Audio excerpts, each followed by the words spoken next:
কথায় আছে না, যত দোষ নন্দঘোষ।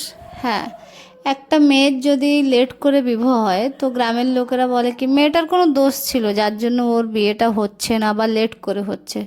তারপরে বিয়ে হওয়ার পরে যদি সংসারে কোনো অশান্তি হয় বা মেয়েটাকে যদি বাপের বাড়ি চলে আসতে হয় বা সংসার করতে না পারে, সেখানেও গ্রামের লোক জাজ করে কি মেয়েটার কোনো দোষ ছিল যার জন্য সংসারটা করতে পারিনি। ফির আরেকটা কি হয়, যদি অনেক দিন ম্যারেজ হয়ে গেছে তো বেবি কনসিভ করতে পারছে না, সেখানেও মানুষ মানে মেয়েটাকেই জাজ করে। তো হ্যাঁ, এরকম কিছু আমার সঙ্গে হয়েছে। তো আমি বেসিক্যালি এরকম মানে ভিডিও করি না বা এসব কথা আমি অ্যাকচুয়ালি কারোর সঙ্গে শেয়ার করি না। তো জানি না আজকে কেন করেছি, আজকে হয়তো আমার মনটা বেশি খারাপ সেই জন্য করে ফেলেছি। তো যাই হোক, রাধে রাধে এভরিওয়ান। সকালে ঘুমের থেকে উঠে সব কাজ বাজ সেরে রান্না আজকে ডালমা আর পটল আলু ভাজা করব, আর মানে মাশরুম আর আলু জাস্ট ফ্রাই করব। তো ডালমাটা করার জন্য আমি ক্যাপসিকাম, আলু, কুমড়ো, ডাল মানে প্রেসারে বসে সিটি মেরে নিয়েছিলাম। নেওয়ার পরে আমি মানে পটল আলু ভাজা করে নিয়েছিলাম। নিয়ে মাশরুমটা রান্না করছি। মাশরুমটা অ্যাকচুয়ালি আগের দিন নিয়ে এসেছিলাম, তো অর্ধেক আমরা রাত্রে করে খেয়েছিলাম আর অর্ধেক ছিল। তো সকালে যেহেতু মাশরুম আমাদের তো ফ্রিজ নেই, মাশরুম রাখলেও খারাপ হয়ে যাবে, তো যার জন্য সকালে করে নিচ্ছি। আর মাশরুম খেতে তো সবাই ভালোবাসে, তো সেই জন্য ভাবলাম করেই নিই, বেকার কেন নষ্ট হবে। তো মাশরুম রান্নার জন্য আমি আলুটা মানে আলু দিয়েছিলাম, আগের দিন রাত্রে যে করেছিলাম আলু দেওয়া হয়নি, জাস্ট খালি মাশরুম দিয়েছিলাম। তো আজকে কিন্তু আমি ছোট ছোট করে আলু কেটে ভাজা করে নিয়ে তারপরে মাশরুমটা রান্না করেছি। মাশরুম রান্না করার পরে সিটি মেরে নিয়েছিলাম ডাল, তো সেটা আমি মানে ছুঙ্কো দেওয়ার পরে আমি ভাজা জিরের গুঁড়িও একটু দিয়ে দিয়েছিলাম, আর ওই যে কসুরি মেথি বলে সেটাও দিয়ে দিয়েছিলাম পাতা। চান দান করে চলে এসেছি। আসার পরে অফিসের জন্য রেডি হয়ে চলে এসেছিলাম অফিসে। এইখানে মানে এইটা হচ্ছে আমাদের লাঞ্চ আওয়ারে।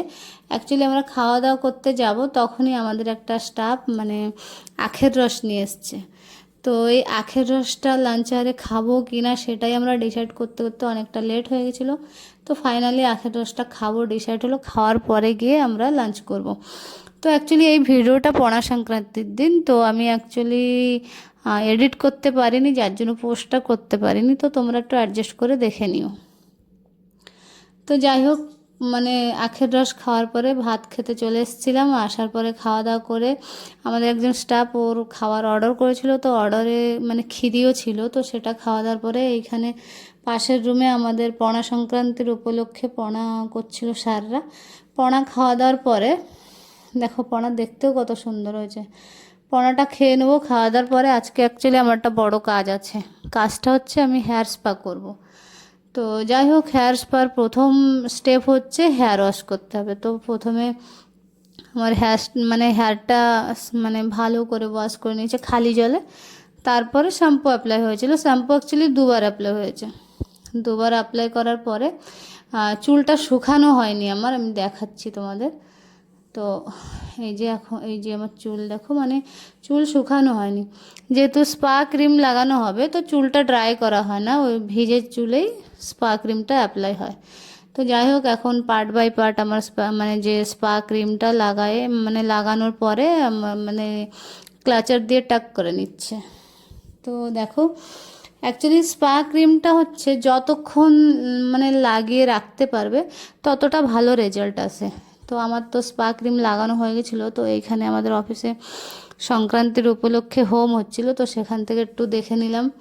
নেওয়ার পরে আমি প্রায় 1-1.5 ঘন্টা ক্রিমটা অ্যাপ্লাই করে রেখেছিলাম। তো এখন দেখো খুলে ম্যাসাজ হচ্ছে, আমার মাথায় একটু ম্যাসাজ করে দিচ্ছে। তারপরে স্পার যে মেশিনটা হিট দেয় যেটা, সেটা অ্যাপ্লাই হবে। এই যে হিট দিয়ে দিচ্ছে,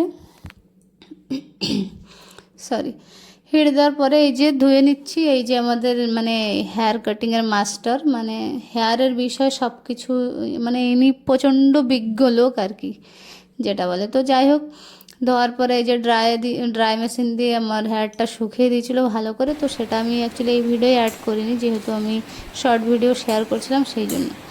তারপরে রুমে চলে এসেছিলাম। রুমে এসে আজকে রাত্রে তেমন কিছু খাওয়ার না, এখানে আন্টি করে রেখেছিল ইপি পাস্তা। তো খাওয়া দাওয়া করে তোমাদের আরেকটা জিনিস দেখাই, দেখো আমি বাড়ির থেকে বিচি কলা নিয়ে এসেছিলাম, তো এতগুলো কলা খেয়েছি আর এই 3টে কলার খেতে পারিনি, মানে পেকে গেছে, তো ভাবছি পাকাই খেয়ে নেবো। তো যাই হোক, আজকের ভিডিওটা এটুক। যদি ভালো লাগে থাকে লাইক কমেন্ট শেয়ার সাবস্ক্রাইব করে